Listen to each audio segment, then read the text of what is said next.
ஆண்டவர் நல்லவர். ஆதியாகமத்தின் புஸ்தகம் 5ஆம் அதிகாரத்தை திருப்பிக் கொள்வோம். The book of Genesis chapter 5. 5ஆம் அதிகாரத்திலே ஒரு 3 வசனங்களை நான் முதலாவது வாசிக்கிறேன். 21ஆம் வசனம் முதல் 24ஆம் வசனம் வரைக்கும் நான் வாசிக்கிறேன். ஏனோக்கு 65 வயதான பொழுது மெத்துசலாவை பெற்றான். ஏனோக்கு மெத்துசலாவை பெற்ற பின் 300 வருஷம் தேவனோடு சஞ்சரித்துக் கொண்டிருந்து குமாரரையும் குமாரத்திகளையும் பெற்றான். ஏனோக்குடைய நாளெல்லாம் 365 வருஷம். ஏனோக்கு தேவனோடு சஞ்சரித்துக் கொண்டிருக்கையில் காணப்படாமற் போனான். தேவன் அவனை எடுத்துக்கொண்டார். ஹல்லேலூயா. ஆண்டவருடைய நாமம் மகிமைப்படுவதாக. இந்த வசனத்திலிருந்து விசேஷமாக இன்றைக்கு ஏனோக்கு என்கிற பக்தனுடைய வாழ்க்கையிலிருந்து சில காரியங்களை இன்றைக்கு நாம் தியானிக்க போகிறோம். கடைசி நாட்கள் நாம் வாழ்ந்து கொண்டிருக்கிறோம். ஆண்டவராய் இயேசு கிறிஸ்துவின் வருகை மிகவும் சமீபமாக இருக்கிறது. கடைசி கால சபைக்கு ஏனோக்குடைய வாழ்க்கை ஒரு நல்ல ஒரு முன் உதாரணமாக இருக்கிறது. எப்படி ஏனோக்கு உயிரோடு கூட எடுத்துக்கொள்ளப்பட்டானோ அதே போல கடைசி காலத்தில் ஆண்டவராய் இயேசு கிறிஸ்து வரும்பொழுது இருக்கிற சபை உயிரோடு எடுத்துக்கொள்ளப்படும். ஹல்லேலூயா. ஆண்டவராய் இயேசு கிறிஸ்துடைய வருகை நம்முடைய வாழ்நாள் இருக்கும் என்று சொன்னால், உண்மையாகவே ஒரு பரிசுத்தமுள்ள வாழ்க்கை வாழ்வோம் என்று சொன்னால் ஆண்டவரோடு கூட நாம் எடுத்துக் கொள்ளப்படுவோம். எத்தனை பேர் விசுவாசிக்கிறீங்க? அதான் 1 தெசலோனிக்கே 4ஆம் அதிகாரம் 17ஆம் வசனத்துல அந்த காரியத்தை நாம் வாசிக்கிறோம். ஆகவே தேவனோடு நாம் எடுத்துக் கொள்ளப்பட வேண்டும் என்று சொன்னால் இந்த ஏனோக்குடைய வாழ்க்கையை நாம் உற்று கவனித்து அவன் செய்த சில காரியங்கள், அவன் வாழ்ந்த அவனுடைய வாழ்க்கையை சற்று சிந்திப்பது நமக்கு மிகவும் பிரயோஜனமாக இருக்கும். நீங்க பாருங்க, இந்த அதிகாரத்தை நீங்கள் வாசிக்கும் பொழுது நீங்கள் 5ஆம் வசனத்தில் நீங்கள் வாசிப்பீங்கன்னு சொன்னா அங்கே ஆதாமை குறித்து போட்டிருக்கிறது. அவன் 930 வருஷம் வாழ்ந்தான், அவன் மரித்தான் போட்டிருக்குது. மரித்தான். 8ஆம் வசனத்தில் நீங்கள் வரும்பொழுது சேத்து 912 ஆண்டுகள் வாழ்ந்து அவன் மரித்தான். பாருங்க, இந்த மரித்தான் என்கிற வார்த்தை வந்து கொண்டே இருக்கிற நம்ம பார்க்கிறோம். 11ஆம் வசனத்துல அங்கே ஏனோசை குறித்து போட்டிருக்கிறது. அவன் 905 ஆண்டுகள் வாழ்ந்து மரித்தான் அப்படின்னு 11ல போட்டிருக்குது. 14லையும் அவன் மரித்தான். 17ல மரித்தான். 20ஆம் வசனத்துல அங்கே யாரேத் அவன் 912 ஆண்டுகள் இந்த உலகத்திலே வாழ்ந்து மரித்தான். அவன் பாருங்க, மரித்தான் மரித்தான் மரித்தான் வருது. ஆனா ஏனோக்கை குறித்து சொல்லும் பொழுது அவன் மரித்தான் வரல, எடுத்துக் கொள்ளப்பட்டான் வருது. ஹல்லேலூயா. he was taken away, he was taken up. அங்கே அவன் பரலோகத்திற்கு எடுத்துக் கொள்ளப்பட்டான் என்று வருகிறது. தேவனுடைய பிள்ளைகளே, நம்முடைய ஆண்டவர் மரணத்தை ஜெயித்தவர். இன்றைக்கு உங்களுக்கும் எனக்கு ஒரு நம்பிக்கை இருக்கிறது. இயேசு வரும்பொழுது நாமும் எடுத்துக் கொள்ளப்படுவோம் என்று சொல்லி. ஹல்லேலூயா. அவரோடு நித்தியமாக இருக்கும்படியாக, அவரோடு வாழும்படியாக, அவரோடு சேர்ந்து ஆளுகை செய்யும்படியாக நம்ம அவரால் எடுத்துக் கொள்ளப்படுவோம். எத்தனை பேர் விசுவாசிக்கிறீங்க? அப்படி என்று சொன்னால் இந்த ஏனோக்கை வாழ்க்கையை சற்று கவனித்து அவனுடைய மாதிரியை நாம் பின்பற்ற கடமைப்பட்டிருக்கிறோம்.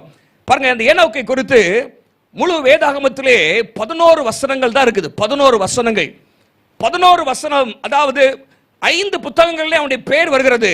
ஆனால் 3 புத்தகத்தில் மாத்திரம் அவனை குறித்து சில குறிப்புகள் சொல்லப்பட்டிருக்கிறது. 2 புத்தகத்திலே, அதாவது 1 நாளாகமம் 1:3 அவன் வம்ச வரலாறு பட்டியலில் அவனுடைய பெயர் போட்டிருக்கு. அவ்வளவுதான், வேற ஒன்று சொல்லப்படவில்லை. அதே போல லூக்கா 3ஆம் அதிகாரம் 37ஆம் வசனத்திலும் இயேசுடைய வம்ச வரலாறு பட்டியலில் அந்த ஏனோக்குடைய பெயர் வருகிறது. ஆதாமுடைய 7ஆம் தலைமுறையாக அவனுடைய பெயர் வருகிறது. அவ்வளவுதான். ஆனால் இன்னொரு 3 புத்தகங்களே அவனை குறித்து சில காரியங்கள் சொல்லப்படுகிறது. அதுல தான் இன்றைக்கு 3 குறிப்புகள் நம்ம பார்க்க போகிறோம். முதலாவது ஆதியாகமத்தின் புஸ்தகம், இங்கே 18ஆம் வசனத்திலிருந்து 24ஆம் வசனம் வரைக்கும் அந்த ஏனோக்கை குறித்து சில காரியங்கள் சொல்லப்படுகிறது.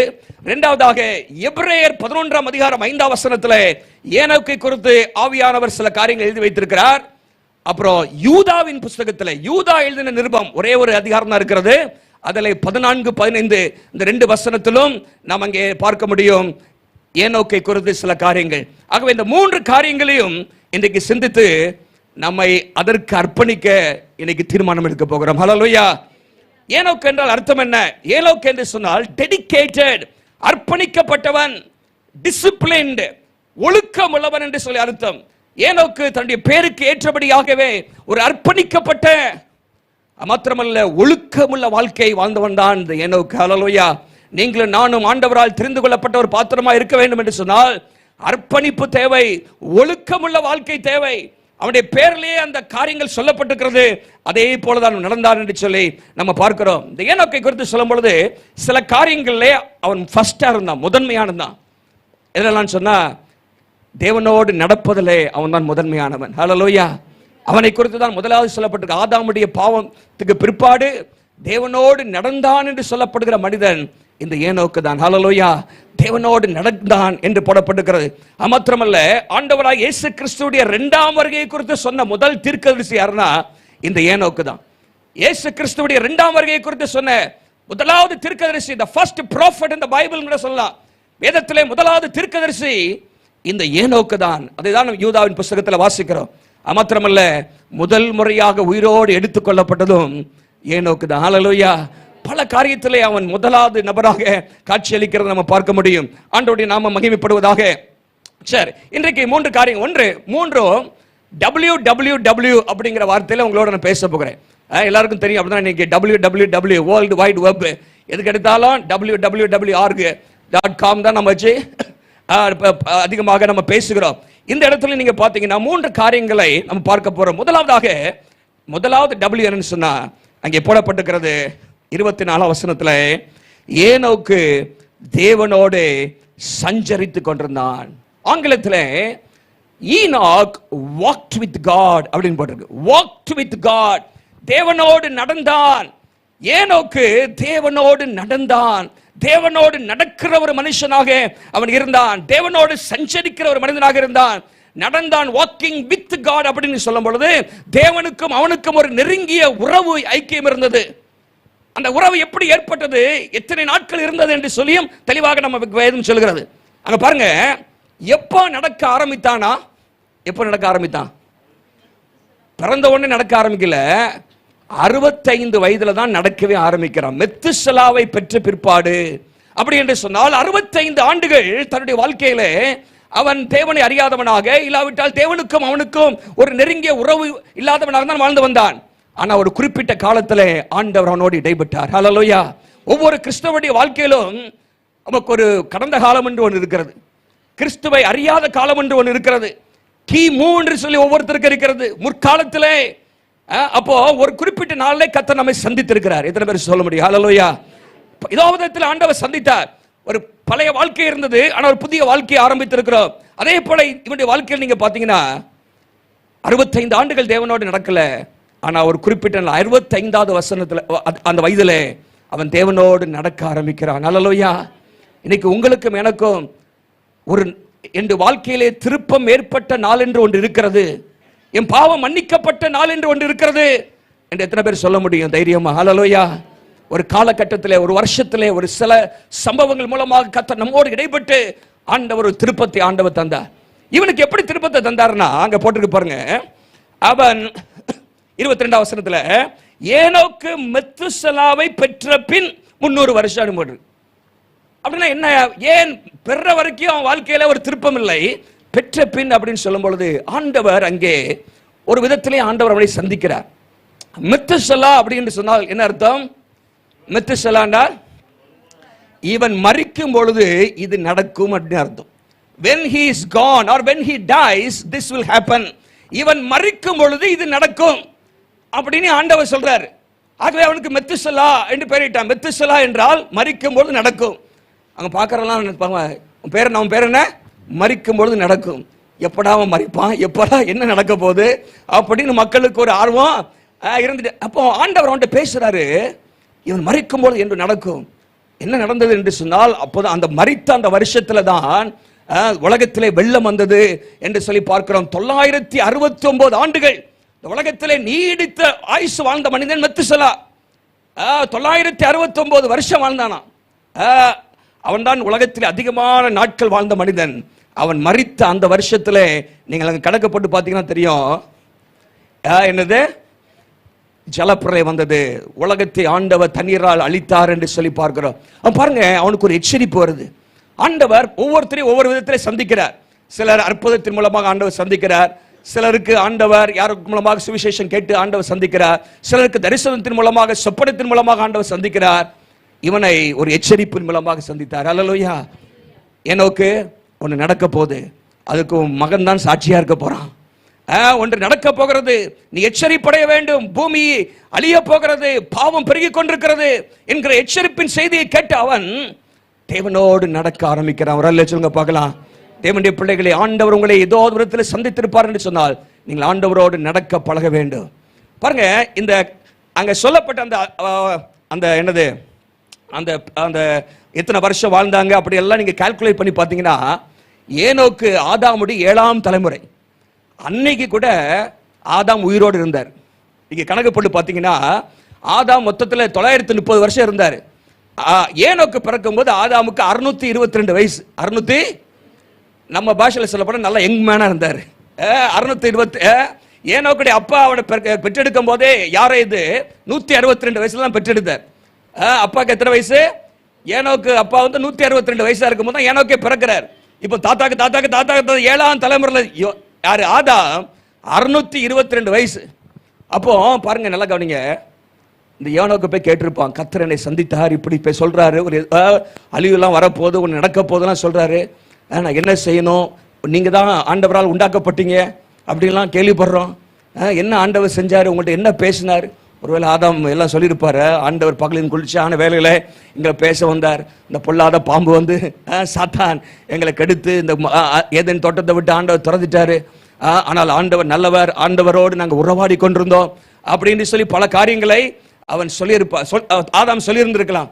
அதை தொடர்ந்து சேத்துட்ட கூட கேட்டிருக்கலாம். சேத்து ஆதாமுடைய மகன். நீங்க பார்க்கிறோம் அந்த சந்ததியில சேத்துடைய வம்சத்துல தான் இங்க ஏனோக்கு வருகை நம்ம பார்க்கிறோம். இப்ப இவங்கள்ட்டலாம் கேட்டு ஆண்டவரோடு நடப்பதுனா என்ன, ஆண்டவரோடு எப்படி நடப்பது என்கிற காரியத்தை அவன் கேட்டறிந்து தன்னுடைய வாழ்க்கையில நடக்க ஆரம்பிக்கிறான். அல்லேலூயா.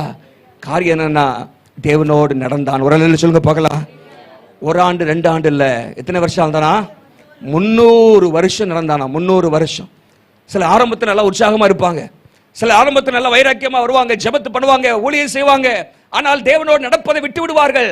ஆனால் இந்த ஏனோக்கு அப்படி அல்ல. ஏனோக்கை குறித்து வேதம் சொல்கிறது 300 ஆண்டுகள் தொடர்ந்து கண்டினியூஸா கன்சிஸ்டன்டா வாழ்க்கையில் அவனுக்கு பல பிரச்சனைகள் வந்திருக்கலாம். குடும்பம் இருக்கிறது, ஏனோக்குடைய மனைவி இருக்கிறார்கள், ஏனோக்குக்கு பிள்ளைகள் பிறந்தது என்று சொல்லப்பட்டிருக்கிறது, ஏனோக்குக்கு வேலை இருந்திருக்கலாம். அதன் மத்தியிலும் ஆண்டவரோடு 300 வருஷம் நடந்தான். ஒரு சொல்ல பார்க்கலாம். அவன் குடும்பம் ஆண்டவரோடு நடப்பதை தடை செய்யவில்லை, அவனுடைய வேலை கர்த்தரோடு அவன் நடப்பதை தடை செய்யவில்லை. எந்த ஒரு காரியமும் தேவனுக்கும் அவனுக்கும் இருந்த உறவை என்ன செய்யல, பிரித்து விடவில்லை. பல ஆண்டுகளுக்கு முன்பாக ஒரு ஊழியக்காரர் ஒரு கதை சொல்லிட்டு இருந்தார். ஒரு சம்பவம் கற்பனையாக. ஒரு நாள் ஆண்டவர் ஏனோக்க போய் காலையில் தட்டினாராம். தட்டி ஏனோக்கே சேர்ந்து நடப்போமா அப்படின்னு கேட்டாராம். இந்த வந்துட்டு ஆண்டவரேன்னு சொல்லி ஏனோக்கு வெளியே வந்தாராம். நடந்துகிட்டே இருந்தாங்களாம். ஆண்டவர் பேச இவர் கேட்க, இவர் பேச ஆண்டவர் கேட்க, பேசிக்கிட்டே இருந்தாங்களாம். ரொம்ப அந்த இதுல என்ன பண்ணிட்டாங்களாம், ஒன்று வைட்டாங்களாம். நடந்துகிட்டே இருக்கிறாங்க. ஒரு குறிப்பிட்ட இடத்துல ரொம்ப தூரம் நடந்துட்டாங்களாம். ஆண்டவர் சொன்னா, உன் வீடு ரொம்ப தூரம் இருக்குப்பா, என் வீட்டுக்கு வந்துருன்னு சொல்லி கூட்டிட்டு போயிட்டாராம். பாருங்க, நடந்துகிட்டே இருந்திருக்கிறான். ஆண்டவரோடு நடக்கிற ஒரு மனுஷனாக அவன் இருந்திருக்கிறான். நீங்க 300 ஆண்டுகள் என்று சொல்லும் பொழுது 1,09,500 நாட்கள், 26,28,000 மணி நேரங்கள் கணக்கு போட்டீங்கன்னா அத்தனை மணி நேரங்கள் ஆண்டவரோடு நடந்த ஒரு மனிதன் தான் ஏனோக்கு. ஒரு சொல்லுங்க பார்க்கலாம். Enoch walked with God. தேவனோடு நடக்கிறவர்கள் தான் தேவனால் தெரிந்து கொள்ளப்படுவார்கள். தேவனோடு நடக்கிறவர்கள் தான் தேவனால் எடுத்துக் கொள்ளப்படுவார்கள். இன்னைக்கு தேவனுக்கு உங்களுக்கு இருக்கிற உறவு எப்படி இருக்கிறது? உபவாச நாட்கள்ல உபவாசம் என்று சொல்லிவிட்டு தேவனோடு நடக்காம இருக்கிறீங்களா? இந்த உபவாசத்தோடு இல்லை, 300 ஆண்டுகள் அவன் நடந்தான். நம்முடைய ஜீவ நாட்கள் எல்லாம் தேவனோடு நடக்கிறவர்களாக நம்ம இருக்க வேண்டும் என்று வேதம் எங்கே சொல்கிறது. அதற்காக என்ன செய்ய வேண்டும்? ஆண்டவரை நேசிக்கிற ஒரு இருதயம் இருந்தா தான் நடக்க முடியும். அல்லேலூயா. பாருங்க, 2 காதலர்கள் உட்கார்ந்து பேசினாங்கன்னா நேரம் போறதே தெரியல. ஒருத்தருக்கு ஒருத்தர் நேசிக்கிறதுனால, அப்போ நீங்க ஆண்டவரை எவ்வளவு நேசிக்கிறீங்களோ அவ்வளவு அதிகமாக அவரோடு நடப்பீங்க. மாத்திரமல்ல, அவர் சொல்றதை கேட்கறதுக்கு காது இருந்தாதான் 2 பேரும் சேர்ந்து நடக்க முடியும். 2 பேரும் ஒருமா போன்னு சொன்னா அவர் சொல்றத நீங்க கேட்கணும். சில நேரத்தில் நம்ம தான் பேசிட்டே இருக்கோம். ஒரே ஆள் பேசிட்டே இருந்தா உங்களுக்கு என்ன ஆயிரும், சலிப்பாயிரும். அப்படின்னா சீப்பா இந்த ஆள் எப்படா போவான் அப்படின்னு ஆயிரும். ஆனால் உறவாடு அந்த அனுபவம் இருக்கும் பொழுது, அவர் சொல்றதை கேட்கறதுக்கு நம்முடைய காதுகள் இருக்கும்போது அவரோடு நடக்க முடியும். ஹல்லேலூயா. மாத்திரமல்ல, கீழ்ப்படுகிற ஒரு இருதயம் இருந்தால் தான் ஆண்டவரோடு நடக்க முடியும். ஆகவே தேவனோடு நடந்தான். இன்றைக்கு உங்களுடைய உறவு எப்படி இருக்கிறது? தேவனோடு நடக்கிற ஒரு வாழ்க்கை இருக்கிறதா? இன்றைக்கு தேவனோடு நடந்து கொண்டிருக்கிறீர்களா? தேவனோடு பேசுகிறீர்களா? தேவ சத்தத்தை கேட்கிறீர்களா? தேவனோடு நடக்கிறது, வாக்கிங் வித் காட். பாருங்க, கரங்கோர்த்து போயிட்டே இருக்கும்போது அவர் பேசுறத நம்ம கேட்கணும், நம்ம பேசுறத கேட்பாரு. மாத்திரமல்ல, ஒருத்தர் இப்படி சொல்றாரு, இங்க நடக்கிறது என்று சொன்னால் வாக்கிங் வித் காட் என்று சொன்னா ஆண்டவர் போற திசையில போகணும். எப்படி? ஆண்டவர் walking with God means walking in God's direction. இப்போ நம்ம கை பிடிச்சிட்டே போறோம், ஆண்டவர் இப்படி வாங்குறாரு, இல்ல நான் இப்படி தான் போவேன், நடக்க முடியுமா சேர்ந்து? அவர் போகிற பாதையிலே போகணும். ஹல்லேலூயா. சிலத்தில் ஆண்டவர் நம்மை பள்ளத்தாக்கின் பாதையிலே கொண்டு போவார், சிலத்துல மலையில கொண்டு போவார், சில நேரத்தில் ஆண்டவர் பலவிதமான கடினமான சூழ்நிலை கொண்டு போவார். ஆனா நமக்கு ஒண்ணு தெரிஞ்சிருக்கணும், கர்த்தர் என் கூட இருக்கிறார். ஹல்லேலூயா. அக்கினி உள்ள நடந்து கொண்டு போவாரு, அவர் போகிற வழியில போயிட்டே இருக்கணும். ஆனா நமக்கு ஒரு நிச்சயம் இருக்கணும், நம்ம கூட வர்றது யாரு? அவர் நான் தடுமாறு அவர் தூக்கி எடுப்பாரியா, அவர் என்னை தேற்றுவார், என்னை காயங்கட்டுவார், என்னோடு இருக்கிறவர் உலகத்தில் உள்ளவர் இன்னும் பெரிதானவர் அல்லவா? ஆண்டவரோடு நடக்கிறவர்கள் தேவன் போகிற திசையிலே போக வேண்டும். You have to walk in God's direction. அது மாத்திரமல்ல, you have to walk in God's pace also. ஆண்டவர் நடக்கிற வேகத்தில் நடக்கணும். சில நேரத்தில் ஆண்டவர் வேகமாக இழுத்துட்டு போவார், சில நேரத்தில் கொஞ்சம் அப்படி உட்கார வச்சிருவார், சில நேரத்தில் ஸ்லோவாக போவார். இல்லை ஆண்டவர் அவசரம் போக இழுக்க விடாது அவரை. அப்போ காட்ஸ் பேஸ். அப்போ சில நேரத்தில் நமக்கு என்ன ஆண்டவர் இப்போ ஸ்லோவாக நடக்கிறாரு அப்படின்னு தெரியும். அப்போ நீனும் ஸ்லோவாக தான் நடக்கணும். என்ன ஆண்டவரே காரியம் ஒன்றும் நடக்க மாட்டாங்குதே, நடக்கும், கர்த்தர் கூட இருக்காரு, நடக்கும். ஹல்லேலூயா. சில நேரத்தில் ஆண்டவர் வேகமாக இழுத்துட்டு போவார். அப்போ காட்ஸ் பேஸில் போகிறதுக்கு பழகினாதான் நம்ம ஆண்டவரோடு நடக்க முடியும். ஹல்லேலூயா. தேவன் போகிற திசையிலும் போகணும், தேவன் போகிற வேகத்திலும் போகணும். ஹல்லேலூயா. சேத்துல நம்ம வேகமா துரிதப்படுத்துவார், சீக்கிரம் பாரு. சேத்துல கொஞ்சம் பொறுமையா இருப்போம், அமைதியா இரு, ரெஸ்ட் எடுப்போம், படு அப்படிம்பாரு. சேத்துல உட்காரும் பாரு. அப்போ நீங்க அதான் நீங்க வேதத்துல வாசிக்கிற என்னாகமத்தின் புத்தகத்திலே 40 ஆண்டுகள் இந்த மேக ஸ்தம்பத்தின் மூலமா நடத்தினாரே. சிலத்துல இந்த மேக ஸ்தம்பம் ஆசரிப்பு கூடாரத்தின் மேலே ஒரு ராத்திரி மாத்திரம் தங்கும், சிலத்துல ஒரு வாரம், சிலத்துல 10 நாட்கள், சில நாட்கள் ஒரு வருஷம் கூட இருக்கும். அவங்க அமைதி அப்படியே இருக்கணும். அதான் கர்த்தருடைய வழி நடத்துதல். ஹல்லேலூயா. பாருங்க, கர்த்தரோடு நடக்கிறதுனா அதான் வாக்கிங் வித் காட். நீங்களும் நான் இன்றைக்கு ஆண்டவரோடு நடக்கிற அந்த அனுபவம் இருக்கிறதா? அது ஜெப வாழ்க்கையை குறிக்கிறது. ஜெபம் நம்முடைய வாழ்க்கையில் அதிகமாக இருக்க வேண்டும். லூக்கா 21:36 சொல்லுகிறது. லூக்கா 21:36, மனுஷகுமாரன் முன்பாக நிற்க பாத்திரவான்களாக எண்ணப்படுவதற்கு எப்பொழுதும் ஜெபம் பண்ணி விழித்துக் கொண்டிருங்கள். மனுஷகுமாரன் முன்பாக நிற்க, ஆண்டவரோடு எடுத்துக் கொள்ளப்படுவதற்கு நீங்கள் பாத்திரவான்களாக எண்ணப்பட வேண்டும் என்று சொன்னால் எப்பொழுதும் ஜெபம் பண்ணி விழித்திருங்கள். ஹல்லேலூயா. அந்த விழிப்பு நமக்கு தேவை. ஆண்டவரோடு நடக்கிற ஒரு வாழ்க்கை, வாக்கிங் வித் காட், இன்றைக்கு ரொம்ப அவசியம். இன்னைக்கு உங்க வாழ்க்கையை சற்று ஆராய்ந்து பாருங்க. ஆண்டவரோடு நடக்கிறீங்களா? ஏற்ற தாழ்வுகளிலும் ஆண்டவரோடு கைப்பிடித்து நடந்து கொண்டிருக்கிறீர்களா? இது 1 ஆண்டு இல்லை, 2 ஆண்டு இல்லை, வாழ்நாள் முழுவதும் நடந்துகிட்டே இருந்த. ஹல்லேலூயா. சில சாக்க போக சொல்லுவாங்க, என்னால முடியாது, எனக்கு குடும்பம் இருக்கு, வேலை இருக்குன்னு. என் நோக்குக்கும் குடும்பம் இருந்துச்சு. ஹல்லேலூயா. பாருங்க, ஏனோக்கு ஒரு ஆள் எடுத்துக்கொள்ளப்பட்டாரு, அப்புறம் எலியாவும் எடுத்துக்கொள்ளப்பட்டார். அப்படிதானே? 2 பேருக்கு டிஃபரன்ஸ்னா, ஒரு ஆள் கல்யாணம் பண்ணாலும் ஒரு ஆள் கல்யாணம் பண்ணாத ஆள். ஆண்டவர் பாருங்க 2க்குமே எக்ஸாம் வச்சிருக்க. இப்போ எலியா மட்டும் எடுத்துக்கொள்ளிட்டான்னு வச்சுங்க, நம்ம ஆட்கள் என்ன சொல்லுவாங்க? எலியா கல்யாணம் பண்ணாது, கல்யாணம் பண்ணாமல் இருந்தால் தான் பரலோகத்துக்கு போக முடியும்னுவாங்க. ஏனோக்கு என்ன பண்ணிருக்காரு வச்சிருக்கிறாரு? ஏனோக்கு கல்யாணம் பண்ணி பிள்ளைகளை பெற்றவன் 300 ஆண்டுக்கு தேவனோடு நடந்தவர். ஹல்லேலூயா. அப்போ கல்யாணம் பண்ணவங்க போக முடியும் பரலோகத்துக்கு வரல. கல்யாணம் பண்ணாலும் தேவனோடு நடக்க முடியும். இதை விசுவாசிக்கிறீங்க? சில என் பிள்ளை தொல்லையே பெரிய தொல்லையா இருக்குது, புருஷன் தொல்லை, அதுக்கு அடுத்தாப்புல மனைவி, இதுல எங்க கர்த்தரோடு நடக்கிறது? என்ன தொல்லை இருந்தாலும் கர்த்தரோடு நடக்க முடியும். ஆண்டவர் கூட இருந்து நமக்கு கிருபை தருவார், பலப்படுத்துவார். ஆண்டவர் எல்லாவற்றையும் நடக்க ஆரம்பித்து விட்டால் குடும்பத்தில் எல்லாவற்றையும் ஆண்டவர் நேர்த்தியாக கிரமமாக ஆண்டவர் செய்வார். நம்ம ஆண்டவருக்கு முன்னுரிமை கொடுப்பதில்லை. நான் அடிக்கடி சொல்ற ஒரு உதாரணம், நம்ம வாழ்க்கையில ஆண்டவருக்கு முதலிடம் கொடுத்து விட்டால் மற்ற எல்லாம் அப்படியே விழுந்துரும். அதான் முதல் பட்டன் நீங்க ஒழுங்கா போட்டுட்டீங்கன்னா மற்ற பட்டன்லாம் ஆட்டோமேட்டிக்கா அப்படியே உட்கார்ந்துரும். நீங்க முதல் பட்டனத்துக்கு அங்கத்துக்கு சொருவிட்டீங்கன்னா வேற பக்கம் எல்லாமே கோணல் மானலா, என்ன எப்படி போட்டு வராரு, பட்டனை மாத்தி போட்டிருக்காரு, போட சொல்ல ஒழுங்கா அப்படின்னு. அப்ப ஃபர்ஸ்ட் பட்டனு கர்த்தருக்கு முதலிடம் கொடுத்துட்டா வாழ்க்கையில எல்லாம் சரியா நடக்கும். ஹல்லேலூயா. அப்போ வாக்கிங் வித் காட், எல்லாம் சொல்லுங்க வாக்கிங் வித் காட். ரெண்டாவதாக அதுதான் இங்கே முக்கியமாக ஆதியாகமத்தில் பார்க்கிறோம். ஆதியாகமத்தில் முக்கியமாக அடிக்கொடப்பட வேண்டிய வார்த்தை, ஏனோக்கு தேவனோடு சஞ்சரித்துக் கொண்டிருந்தான். Enoch was walking with the God. நீங்க எபிரேயர் நிருபத்துக்கு வந்தீங்கன்னா அங்கே இன்னொரு காரியம் ஏனோக்கை குறித்து சொல்லப்படுகிறது. திருப்புங்க எபிரேயர் 11ஆம் அதிகாரம் 5ஆம் வசனம். விசுவாசத்தினாலே ஏனோக்கு மரணத்தை காணாதபடிக்கு எடுத்துக்கொள்ளப்பட்டான். தேவன் அவனை எடுத்துக்கொண்டபடியினாலே அவன் காணப்படாமற் போனான். அவன் தேவனுக்கு பிரியமானவன் என்று எடுத்துக்கொள்ளப்படுவதற்கு முன்னமே சாட்சி பெற்றான். ஒரு அல்லேலூயா சொல்லுங்க பார்க்கலாம். அப்ப இங்க இரண்டாவது பாயிண்ட் என்னன்னா, he was well pleasing to God. ஆண்டவருக்கு பிரியமாக வாழ்ந்தான். ஏனோக்கு தேவனுக்கு பிரியமாக வாழ்ந்தான். அங்கே நம்ம பார்க்கிறது ஆதியாகமத்தில் அவனுக்கு சொல்லப்பட்ட முக்கியமான குறிப்பு, தேவனோடு நடந்தான், சஞ்சரித்தான், தேவனோடு உறவு வைத்திருந்தான், தேவனோடு நெருங்கிய நட்பு வைத்திருந்தான். இங்கே வேதம் என்ன சொல்கிறது? அவன் தேவனுக்கு பிரியமானவனாயிருந்தான். ஹல்லேலூயா. தமிழ்ல 3 வார்த்தை தான், அவன் தேவனுக்கு பிரியமானவன். இங்கிலீஷ்ல he pleased God. 3 காரியம் தான்.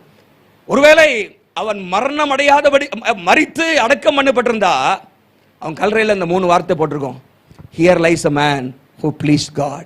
He pleased God. அவனுடைய வாழ்க்கையை ஆண்டவர் சுருக்கி சொல்லிட்டாரு.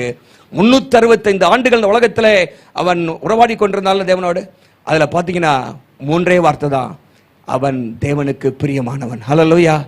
தேவனுக்கு பிரியமானவன். அவனை குறித்து பல காரியங்கள் இருந்தாலும் ஆண்டவர் அவருடைய முழு வாழ்க்கையும் சாராம்சப்படுத்தி நட்சல்ல சிம்பிள் டேர்ம்ஸ்ல என்ன சொல்றாருன்னா, ஆண்டவர் அவன் தேவனுக்கு பிரியமானவன். ஒரு அல்லேலூயா சொல்லுங்க பார்க்கலாம்.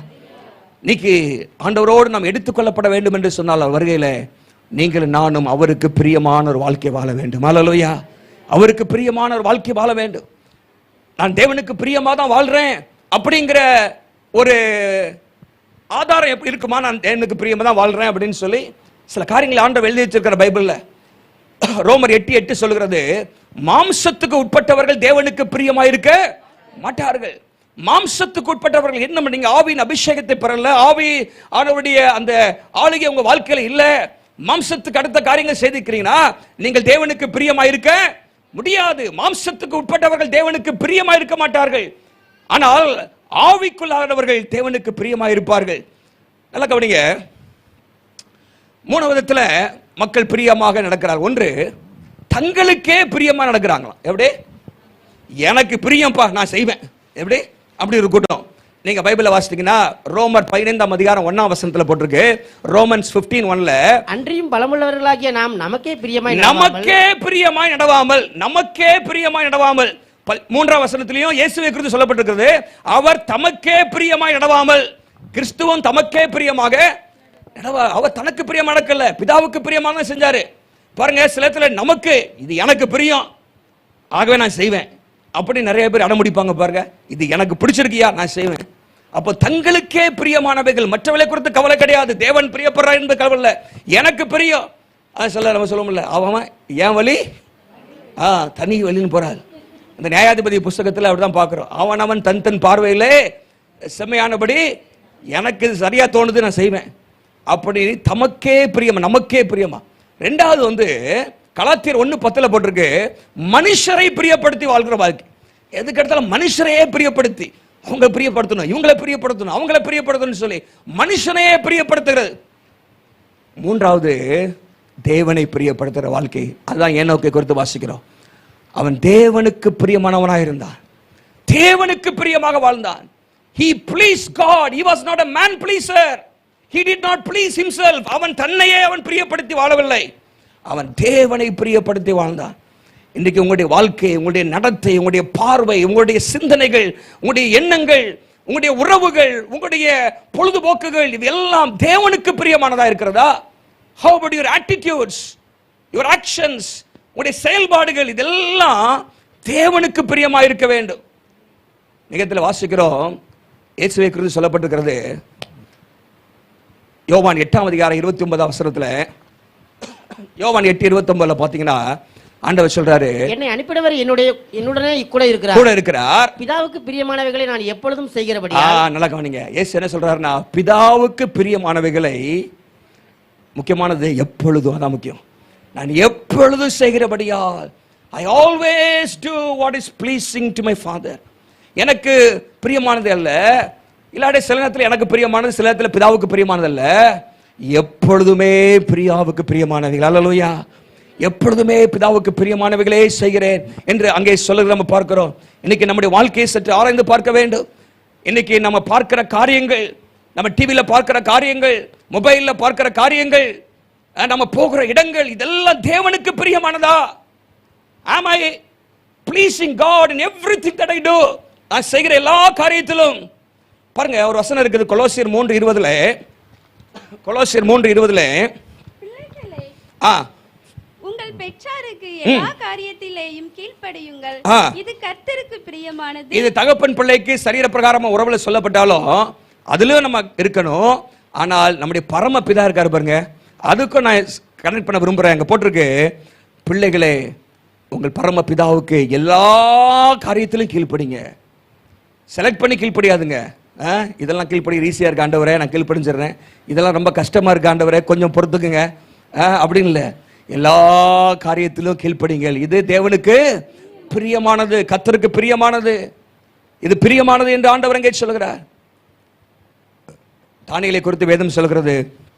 தானியேல் 9:23 நீ மிகவும் பிரியமானவன் என்று ஆண்டவர் சொல்றார். தானியேலை பார்த்து, நீ மிகவும் பிரியமானவன். தானியேல் 10:11-19 வாசித்தீங்கன்னா 11-19 பிரியமான புருஷனாகிய தானியேலே என்று ஆண்டவர் எங்கே சொல்ல நம்ம பார்க்கிறோம். பிதா இயேசுவை குறித்து சாட்சி கொடுக்கும் போது ஆண்டவர் 2 இடத்திலே சாட்சி கொடுக்கிறார். மத்தேயு 3:17 மத்தேயு 17:5 அந்த மறுரூப மலையிலும் ஆண்டவர் சொல்றாரு, இவர் நேசகுமாரன், இவரில் பிரியமாயிருக்கிறேன். நம்மை குறித்து ஆண்டவர் அப்படிப்பட்ட சாட்சி கொடுக்கணும். இவளில் பிரியமாயிருக்கிறேன், இவளின் மகள், இவளில் பிரியமாயிருக்கிறேன், பிரியமாயிருக்கிறேன் என்று ஆண்டவர் நம்மை குறித்து சாட்சி கொடுப்பாரா? சற்று யோசித்து பாருங்க. ஒரு வேத வசனம் சொல்கிறது, இஸ்ரவேல் ஜனங்களுக்கு ஆண்டவர் எத்தனையோ நன்மைகளை ஆண்டவர் செய்தார். ஆனா பைபிள்ல போட்டிருக்கு 1 கொரிந்தியர் 10:5 அப்படி இருந்தும் 1 கொரிந்தியர் 10:5 அவர்கள் அதிகமான பேரிடத்திலே தேவன் பிரியமாய் இருக்கவில்லை, இருந்ததில்லை.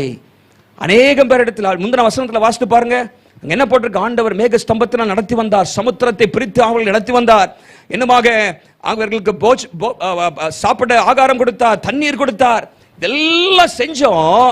அப்படி இருந்தும் அவர்கள் அநேக இடத்தில் ஆண்டவர் பிரியமா இருக்கிற எல்லாரும் கத்தர், அவர்கள் எல்லாரும் அழிக்கப்பட்டார்கள் என்று போட்டிருக்குது. காரணம் என்ன? 5 காரணம் போட்டிருக்கு.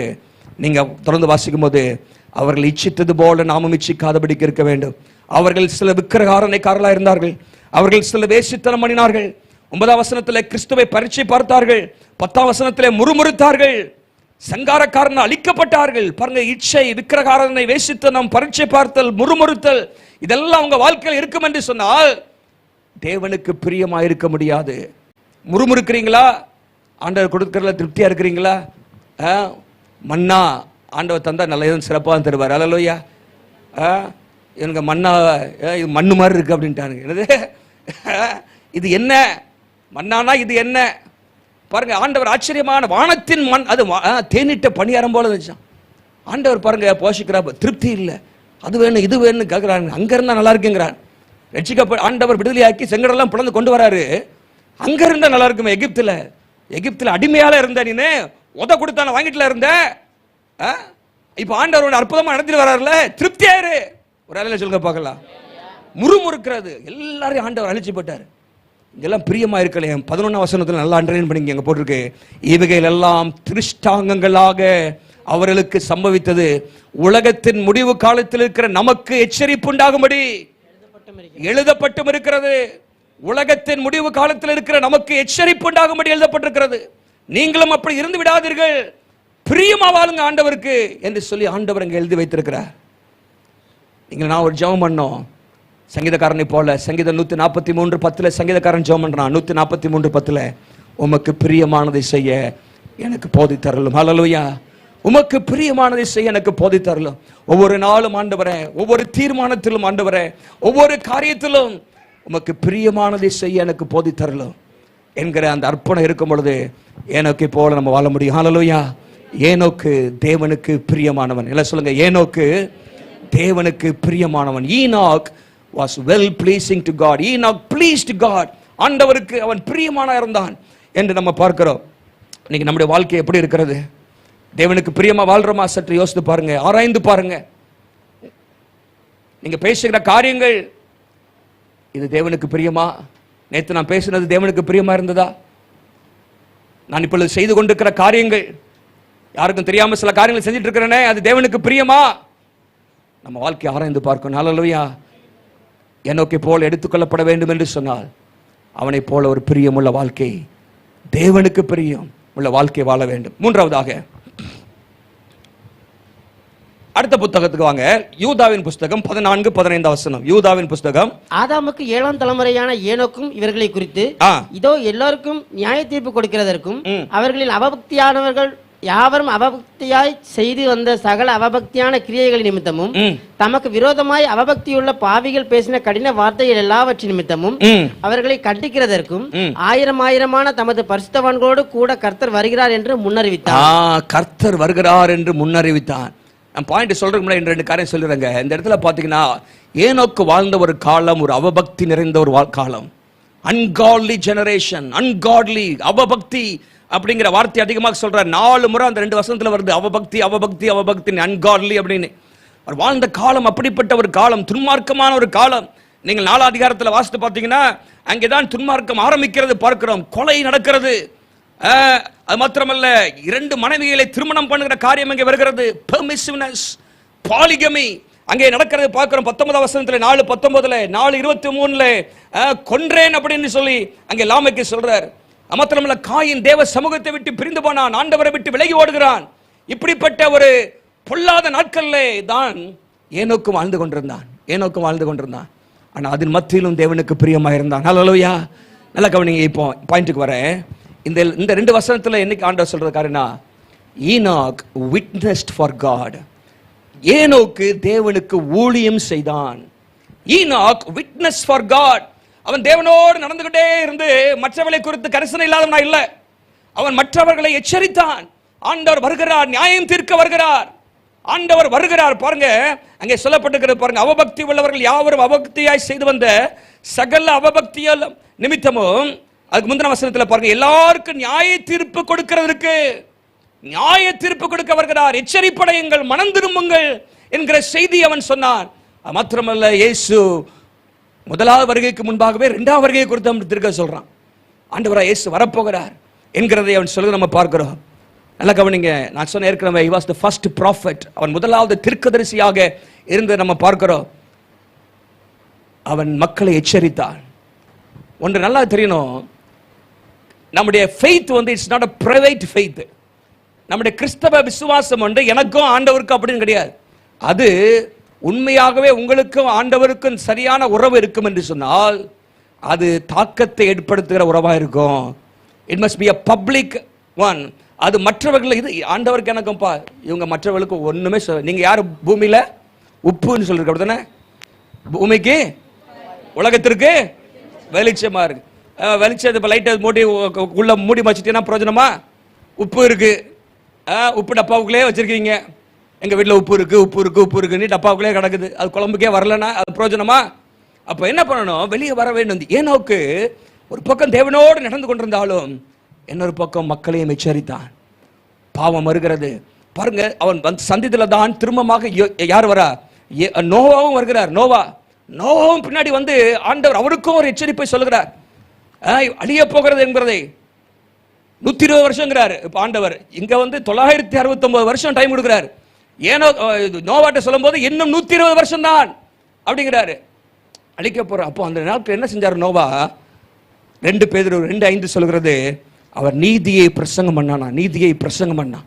ஆண்டவருக்காக வேலை செய்து கொண்டே இருக்கிறான். ஒரு பக்கம், இன்னொரு பக்கம் ஆண்டவருக்காக அவன் பிரசங்கம் பண்ணி கொண்டிருக்கிறான், மக்களை எச்சரித்துக் கொண்டிருக்கிறான், மக்களுக்கு அழைப்பு கொடுத்து கொண்டிருக்கிறான், வேலைக்கு வாங்க என்று சொல்லி. என்ன சொல்ல வரேன்னா, உங்க வாழ்க்கை தேவனோடு நடக்கிற ஒரு பக்கம் இருந்தாலும் இன்னொரு பக்கம் ஆண்டவர் இன்னொரு பொறுப்பு ஆண்டவர் தந்திருக்கிறார். மக்களை எச்சரிக்கிற பொறுப்பு, மக்களுக்கு தேவனுடைய அன்பை சொல்லுகிற ஒரு பொறுப்பு. நல்லா கவனிங்க. இந்த 969 இருக்குல்ல, அது என்ன? மெத்துசலாவுடைய வாழ்ந்த நாட்கள், அப்படிதானே?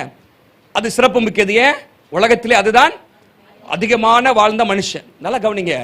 இதுல ஒண்ணு தெரிஞ்சுக்கணும். ஆண்டவர் ஏனோக்கிட்ட சொல்லி, நான் உலகத்தை அழிக்க போறேன், ஒரு நடக்க போகுது அப்படின்னு சொன்ன ஆண்டவர் உடனடியாக செய்யல, நீண்ட பொறுமையா இருந்தார். உலகத்தில் அதிகமான வருஷம் அப்படிங்கும் போது ஆண்டவர் எவ்வளவு பொறுமையா இருக்க முடியுமோ பொறுமையா இருந்தார். எதுக்காக? எப்படியாகலும் மக்கள் மனம் திரும்பட்டும்னு சொல்லி.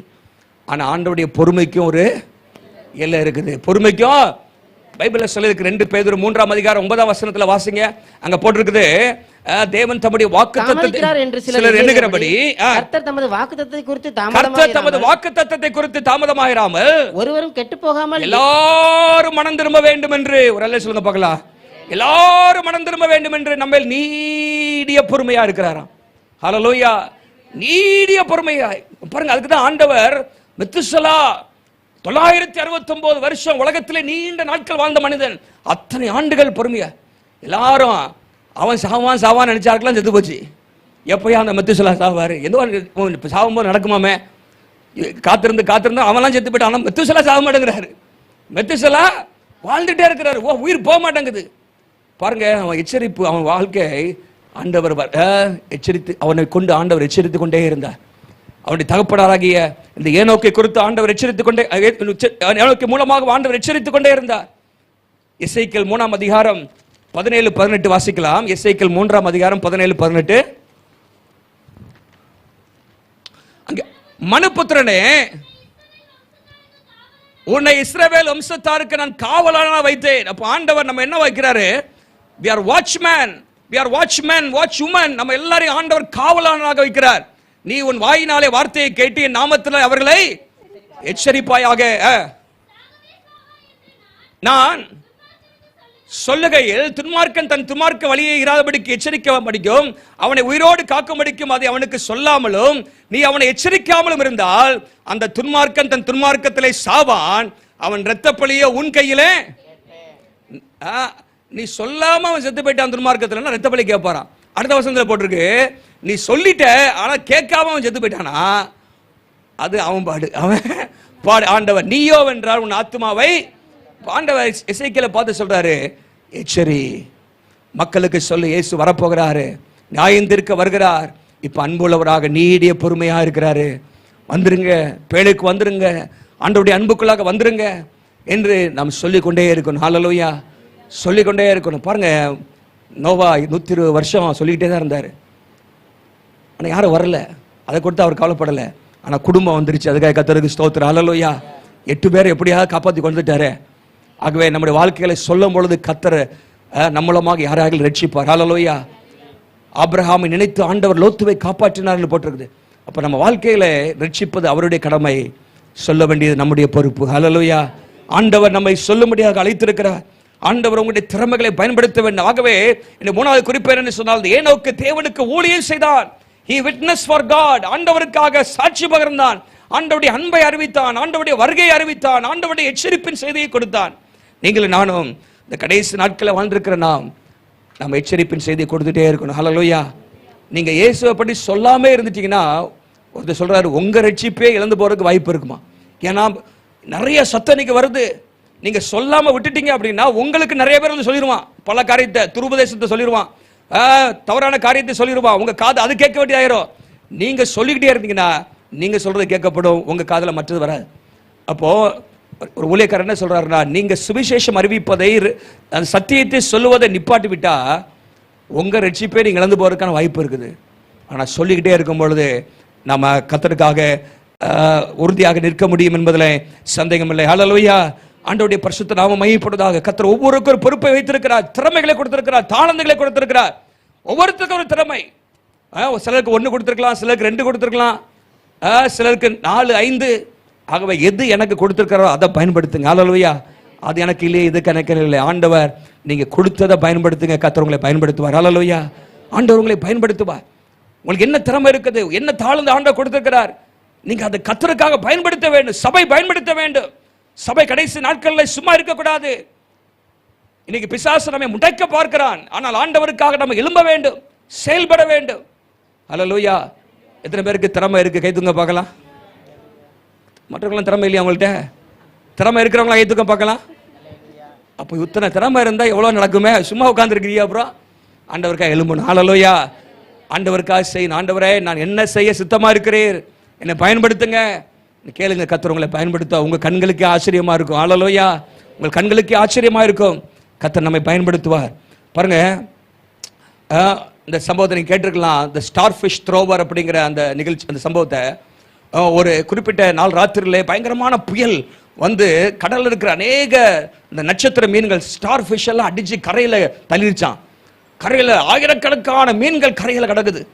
அந்த வந்த புயல், ராத்திரி வந்த புயல்ல அந்த காலையில ஒரு சின்ன பையன் விளையாடுறதுக்காக அந்த கடற்கரைக்கு போயிருக்கான். அப்போ நிறைய மீனாக இருந்துச்சான், ஸ்டார் ஃபிஷ்ஷா.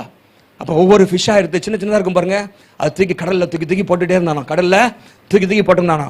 அப்போ ஒருத்தர் வந்தாரா, என்ன தம்பி பண்ணுற, கடலில் தூக்கி இதெல்லாம் போட்டுகிட்டே இருக்கிறியே. அப்போ அவன் சொன்னாரான், புயலில் எல்லாம் அடித்து வந்துருச்சு, நான் இப்போ போட்டால் தான் அது பிழைக்கும், இன்னும் கொஞ்சம் சூரியன் வெயில் ஏறிடுச்சுன்னா நிறைய மீன் செத்து போயிடும் அப்படின்னு சொன்னானா. உடனே பெரியவர் சொன்னாராம், தம்பி எவ்வளோ கிடக்கு பாரு, ஆயிரக்கணக்கான மீன் கிடக்குது, அவ்வளோத்தையும் ஒன்னால தூக்கி போட முடியுமா அப்படின்னு கேட்டாரா. உடனே அவன் கீழே குனிஞ்சு ஒரு மீனை எடுத்து தூக்கி போட்டு சொன்னானா, இந்த மீனுக்கு நான் உயிர் கொடுத்துட்டேன் நானா. ஹல்லேலூயா. இந்த மீனுக்கு I have made a difference. அவன் சொன்ன வார்த்தை, I have made a difference in the starfish அப்படின்னா, இந்த மீனுக்கு வாழ்க்கையில் ஒரு மாற்றத்தை நான் கொடுத்துட்டேன். ஹல்லேலூயா. ஏன் சொல்றேன்னா, எல்லாருடைய வாழ்க்கையை நம்ம ரட்சிக்க முடியாது, ஆனா ஒரு நபரை நம்ம மாற்ற முடியும். ஹல்லேலூயா.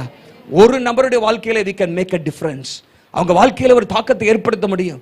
திருச்சியே நம்ம ரட்சிக்க முடியாது, இந்தியாவை முழுசுமே நம்ம ரட்சிக்க முடியாது, ஆனா யாராவது ஒருத்தருக்கு நம்ம அவங்க வாழ்க்கையில நித்திய ஜீவனுக்கு காரணமா இருக்க முடியும். ஹல்லேலூயா. சபையில் இருக்கிற எல்லாருமே ஆண்டவருடைய ஊழியத்தை செய்வோம் என்று சொன்னார். ஆண்டவரே, இந்த வருஷத்துல ஒரு நபரை நான் ரட்சிப்புகள் நடத்தி ஞானஸ்நானம் நடத்துவேன் என்று சொல்லி தீர்மானம் பண்ணி, I will make a difference in the life of an individual, a single person. ஒரு தனிப்பட்ட நபரை குறிவைங்க, அவங்களுக்கு உங்க மூலமாக நித்திய ஜீவன் கிடைக்கும். ஹல்லேலூயா. ஹல்லேலூயா. என்னால இவ்வளவு செய்ய முடியலன்னு நினைக்காதுங்க, உங்களால செய்ய முடிஞ்சதை செய்யுங்க. வேதம் சொல்கிறது, மார்க் 16:14 சொல்கிறது, அந்த மரியாதை குறித்து வேதம் சொல்லும் பொழுது, அவள் தன்னால் இயன்றதை செய்தாள். ஹல்லேலூயா. she did what she could. அவள் தன்னால் இயன்றதை அவள் செய்தாள். இன்னைக்கு அதான் நம்மகிட்ட கேட்கிற ஆண்டவர், ஏனோக்கு தன்னால் இயன்றதை செய்தார், நீங்களும் நானும் நம்மால் இயன்றதை நாம் செய்ய வேண்டும். ஹல்லேலூயா. எத்தனை பேர் செய்ய ஆயத்தமா இருக்கிறீங்க? ஆண்டவர் நல்லவர். ஹல்லேலூயா. அறிவிக்கப்படாமல் எப்படி கேள்விப்படுவார்கள், கேள்விப்படாமல் எப்படி விசுவாசிப்பார்கள்?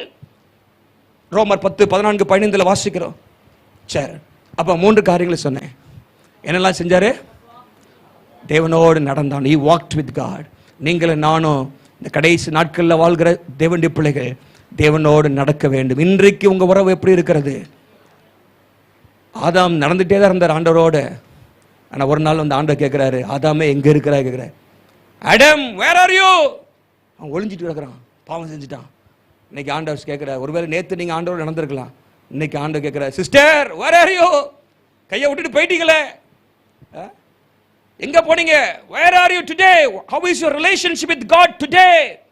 You know, Christianity is a living relationship with God. கிறிஸ்தவம் என்பது தேவனோடு உள்ள ஒரு ஜீவனுள்ள உறவு. அது நேற்று நடந்த உறவு அல்ல, அது இன்றைக்கு உள்ள உறவு. ஹல்லேலூயா. இன்றைக்கு I am walking with God. Today I am walking with God. Today I am having a close relationship with God. Today I am having an intimate relationship with God. That is what Christianity is all about. நம்ம வாழ்க்கையில அப்படிப்பட்ட இன்றைக்கு தேவனோடு நடக்கிறேன்ங்கிற நிச்சயம் எத்தனை பேருக்கு இருக்கு? ஹல்லேலூயா. ஒருவேளை அந்த உறவு பாதிக்கப்பட்டிருந்தா நீங்க சொல்லுங்க, ஆண்டவரே நான் திரும்பமாக உம்மோடு நடக்க நான் ஆயத்தமா இருக்கிறேன். ஹல்லேலூயா. ஆண்டவர் நடக்கிறது என்று சொன்னால் அவருடைய வேகத்தில் நடக்கணும், அவர் போகிற திசையிலும் போகணும். ஹல்லேலூயா. அவர் திசையில் போகாம நான் இப்படி இழுத்துட்டு போய் நடக்க முடியாது, அவர் வேகத்திலையும் போகணும். சில இடத்துல ஸ்லோவாக கொண்டு போவார், சில இடத்துல வேகமாக. நீ எப்படி கொண்டு போனாலும் உம்மோடு நடக்கிறேன். ஹல்லேலூயா. கர்த்தர் நித்திய ஜீவனை கொண்டு சேர்ப்பார். ஹல்லேலூயா. ரெண்டாவதாக நான் சொன்னேன், வெல் ப்ளீசிங், ப்ளீஸ்ட் காட். ஆண்டவருக்கு பிரியமாக இருந்தார். அவன் தனக்கே பிரியமாக நடக்கல, மனுஷனை பிரியப்படுத்த நடத்தல, தேவனுக்கு பிரியமாக இருந்தார். தேவனுக்கு பிரியமுள்ள வாழ்க்கை. அவன் நம்முடைய சிந்தனை, செயல்கள், பேச்சு, நம்முடைய நடத்தைகள், நம்முடைய உறவுகள், நம்முடைய பிசினஸ், நம்முடைய படிப்பு, எல்லாவற்றிலும் ஆண்டவர் சுருக்கி சொன்னார், இவன் தேவனுக்கு பிரியமானவன் என்று சொல்ல வேண்டும். ஹல்லேலூயா. மூன்றாவதாக, he witnessed for God. ஆண்டவருக்கு அவன் சாட்சி பகர்ந்தான், ஆண்டவருக்கு அவன் ஊழியம் செய்தான், கர்த்தருக்காக அவன் செயல்பட்டான், மக்களை எச்சரித்தான். நீங்கள் நானும் அப்படிப்பட்ட காரியத்துக்கு நம்ம அர்ப்பணிப்போம். ஒரே ஒரு காரியம் சொல்லி முடிச்சிடுறேன். Finally he went to be with the Lord. ஆண்டவரோடு அவன் எடுத்துக்கொள்ளப்பட்டான். ஹல்லேலூயா. ஆண்டவரால் எடுத்துக்கொள்ளப்பட்டான். நீங்க பாருங்க, 5ஆம் அதிகாரம் 24 வசனத்துல, ஆதிகாமத்தில் வாசிக்கிறோம் 5:24, தேவன் அவனை எடுத்துக்கொண்டார் இருக்கு. அப்படிதானே அண்டர்லைன் பண்ணுங்க, எடுத்துக்கொண்டார், took him அப்படின்னு போட்டிருக்கு. எபிரேயர் 11:5 வாசித்தீங்கன்னா அந்த வார்த்தை 3 தடவை ஒரே வசனத்துல வருது. பாருங்க எபிரேயர் 11:5 3 வார்த்தை அண்டர்லைன் பண்ணுங்க. அங்க பாருங்க, ஏனோக்கு மரணத்தை காணாதபடிக்கு எடுத்துக் கொள்ளப்பட்டான், தேவன் அவனை எடுத்துக் கொண்டபடியினாலே அவன் காணப்படாமல் போனான், அவன் தேவனுக்கு பிரியமானவன் என்று எடுத்துக் கொள்ளப்படுவதற்கு முன்பாகவே. பாருங்க அது என்ன அழுத்தம் பாருங்க, கர்த்தர் அவனை எடுத்துக் கொண்டாரியா. ஹல்லேலூயா. ஏனோக்கு ஆண்டவர் எடுத்துக் கொண்டார், அவனை விட்டுல, அப்படியே அவர் தம்மோடு எடுத்துக்கொண்டார். பாருங்க இந்த 2 வசனத்துல 4 முறை கர்த்தர் எடுத்துக்கொண்டார், எடுத்துக்கொள்ளப்பட்டான், எடுத்துக்கொண்டபடியால், எடுத்துக்கொள்ளப்படுவதற்கு முன்னே. ஹல்லேலூயா. பாருங்க எடுத்துக்கொண்டார். ஆண்டவர் நம்ம எடுப்பதற்காக வருகிறார். ஹல்லேலூயா. இந்த உலகம் சத்துருடைய கையிலே கொடுக்கப்பட போகிறது, அந்த கிறிஸ்துவுடைய ஆட்சி வரப்போகிறது. அந்த உலகம் பயங்கரமான அழிவுக்குள்ளாக, மோசமான ஒரு சூழ்நிலைக்குள்ளாக போக போகிறது. அதுக்கு முன்பாக வேதம் சொல்கிறது 1 தெசலோனிக்கேயர் 4:17 1 தெசலோனிக்கேயர் 4:17 வேதம் இப்படியாக சொல்கிறது, பின்பு உயிரோடு இருக்கும் நாமும் கர்த்தருக்கு எதிர்கொண்டு போக மேகங்கள் மேலே அவர்களோடு கூட எடுத்துக் கொள்ளப்பட்டு. ஹல்லேலூயா.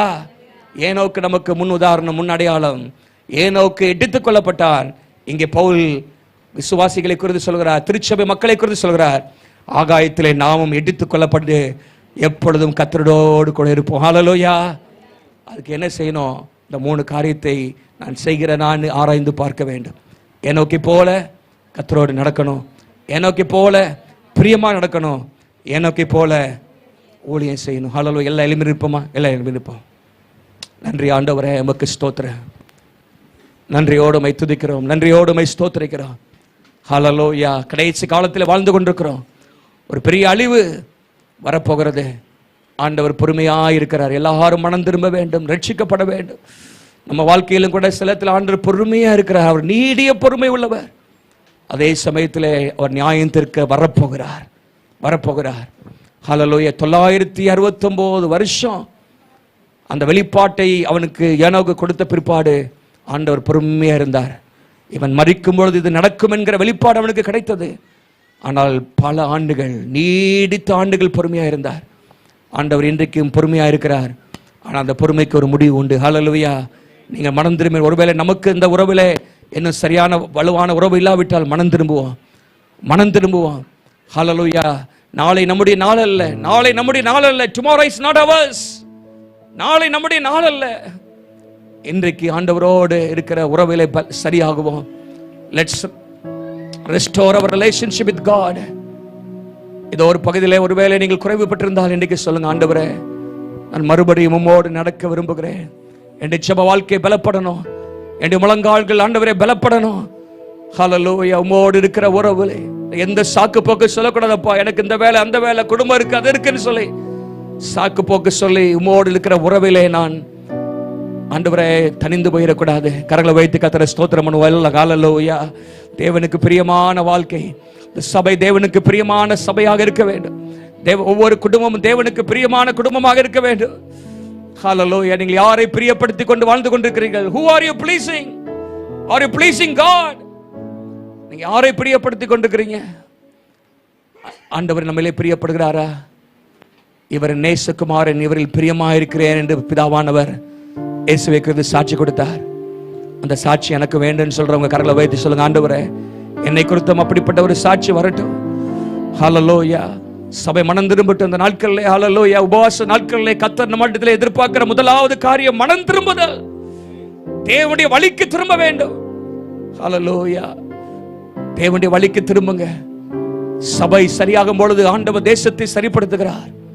சபை தன்னை தாழ்த்தி ஆண்டவரை நோக்கி விண்ணப்பம் பண்ணும் பொழுது ஆண்டவர் தேசத்திலே மாற்றங்களை கொண்டு வருகிறார். இன்னைக்கு நம்ம அர்ப்பணிப்போம். ஹல்லேலூயா. கர்த்தருக்கு ஊழியம் செய்ய அர்ப்பணிப்போம். உங்களுடைய திறமைகளை ஆண்டவருக்கு கொடுங்க, நேரத்தை கொடுங்க, பணத்தை கொடுங்க, கர்த்தருக்காக ஊழியம் செய்யுங்க. ஒரே ஒரு வாழ்க்கை, அது சீக்கிரமாய் கடந்து போகும். இயேசுவுக்காக எத்தனை பேர் அர்ப்பணிக்கிறீங்க? கரங்களை வைத்து சொல்லுங்க, ஆண்டவரே என்னால் என்றதை உமக்கு செய்ய விரும்புகிறேன். என்னால முடியாத நீங்க கேட்கல ஆண்டவரே, என்னால முடிஞ்சதை உமக்கு செய்ய விரும்புகிறேன் ஆண்டவரே. ஹல்லேலூயா. ஏதாவது செய்ய வேண்டும் ஒவ்வொரு நாளும் என் இயேசு ராஜாவுக்கே. ஏதாவது செய்ய வேண்டும் ஒவ்வொரு நாளும் என் இயேசு ராஜாவுக்கே. துதிக்க வேண்டும், ஜெபிக்க வேண்டும், துதிக்க வேண்டும், ஜெபிக்க வேண்டும், துரத்த வேண்டும், சாத்தானை துரத்த வேண்டும், துரத்த வேண்டும், சாத்தானை துரத்த வேண்டும். ஏதாவது ஏதாவது ஏதாவது செய்ய வேண்டும் ஒவ்வொரு நாளும் என் இயேசு ராஜாவுக்கே. ஏதாவது ஏதாவது ஏதாவது செய்ய வேண்டும் ஒவ்வொரு நாளும் என் இயேசு ராஜாவுக்கே. செல்ல வேண்டும், செல்ல வேண்டும், தேசமெங்கிலும் செல்ல வேண்டும், தேசமெங்கிலும் சொல்ல வேண்டும் இயேசுவின் சுவிசேஷத்தை. சொல்ல வேண்டும் இயேசுவின் சுவிசேஷத்தை. ஏதாவது ஏதாவது ஏதாவது செய்ய வேண்டும் ஒவ்வொரு நாளும் என் இயேசு ராஜாவுக்கே. ஹல்லேலூயா. நம்மத்தில் இருக்கிற பிரபோஸ் அவர்கள் முன்பாக வந்து ஜெபித்து ஆண்டவர் தேவ பிள்ளைகள் ஒவ்வொரு ஆண்டவர் பயன்படுத்த தேவனுடைய வருகைக்கு ஒவ்வொரு நாளும் ஆயத்தமுள்ளவர்களாக தேவனால் எடுத்துக் கொள்ளப்படுவதற்கு பாத்திரவான்களாக நாம் காணப்பட கிருபை தரும்படியாக ஜெபிப்பார்கள். ஹல்லேலூயா.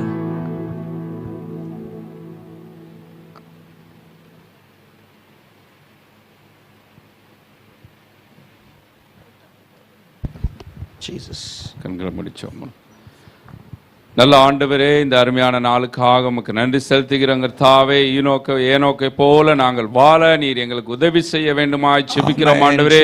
எங்களுடைய வாழ்க்கையிலே எந்தெந்த இடத்திலே நாங்கள் சரி செய்யப்பட வேண்டுமோ அந்த இடங்களை எங்களுக்கு காண்பித்து கொடுத்து ஆண்டவரே அந்த இடங்களை நீர் சரி செய்து நாங்கள் ஏனோக்கை போல நடக்க உம்மோடு கூட சேர்ந்து நடக்க எங்களுக்கு ஏற்ற கிருபைகளையும் பலத்தையும் கொடுக்க வேண்டுமாய் ஜெபிக்கிறோம் கர்த்தாவே. அவன் ஆண்டவரே உமக்கு பிரியமானதாய் ஆண்டவரே வாழ்ந்த வாழ்க்கையை போல எங்களுடைய வாழ்க்கை உமக்கு பிரியமான வழிகளிலே வாழ நீர் உதவி செய்ய வேண்டுமாய் ஜெபிக்கிறோம் கர்த்தாவே. எந்த இடங்களிலே ஆண்டவரே மாற்றி அமைக்கப்பட வேண்டுமோ மறுரூபமாக்கப்படமோ எல்லாவற்றிலும் நீர் மாற்றி கொடுத்து ஆண்டவரே எங்களுக்கு கிருபைகளையும் பலத்தையும் நீர் கொடுக்க வேண்டுமாய் ஜெபிக்கிறோம் கர்த்தாவே. ஆண்டவரே நாங்கள் கேட்கப்பட்ட வசனங்களை நாங்கள் பின்பற்ற நீர் எங்களுக்கு உதவி செய்ய வேண்டுமாய் ஜெபிக்கிறோம் ஆண்டவரே. கேட்கப்பட்டதான வார்த்தைகள் ஒவ்வொன்று வீணாய் போகாமல் ஒவ்வொருவருடைய வாழ்க்கையிலும் அது கிரியை செய்ய வேண்டுமாய் ஜெபிக்கிறோம். ஆசீர்வதியும் பலப்படுத்த வேண்டுமாய் ஜெபிக்கிறோம். வந்திருக்கும் ஒவ்வொருவரையும் உம்முடைய வசனத்தினால் ஆசீர்வதித்ததற்காக உமக்கு நன்றி செலுத்துகிறோம். இயேசு கிறிஸ்து நாமத்தில் கேட்கிறோம் பிதாவே. ஆமென் ஆமென் ஆமென். என் ஆத்துமாவே கர்த்தரை ஸ்தோத்திரி, என் முழுமே பரிசுத்த நாமத்தை ஸ்தோத்திரி. என் ஆத்துமாவே கர்த்தரை ஸ்தோத்திரி, கர்த்தர் செய்த சகல உபகாரங்களையும் மறவாதே. ஆமென். நம்முடைய கர்த்தராகிய இயேசு கிறிஸ்துவின் கிருபையும் பிதாவாகிய தேவனுடைய அன்பும் பரிசுத்த தேவாவியானுடைய ஐக்கியமும் ஆசீர்வாதமும் நம் அனைவரோடு கூட என்றும் என்று சதா காலம் இருப்பதாக. ஆமென். ஹல்லேலூயா.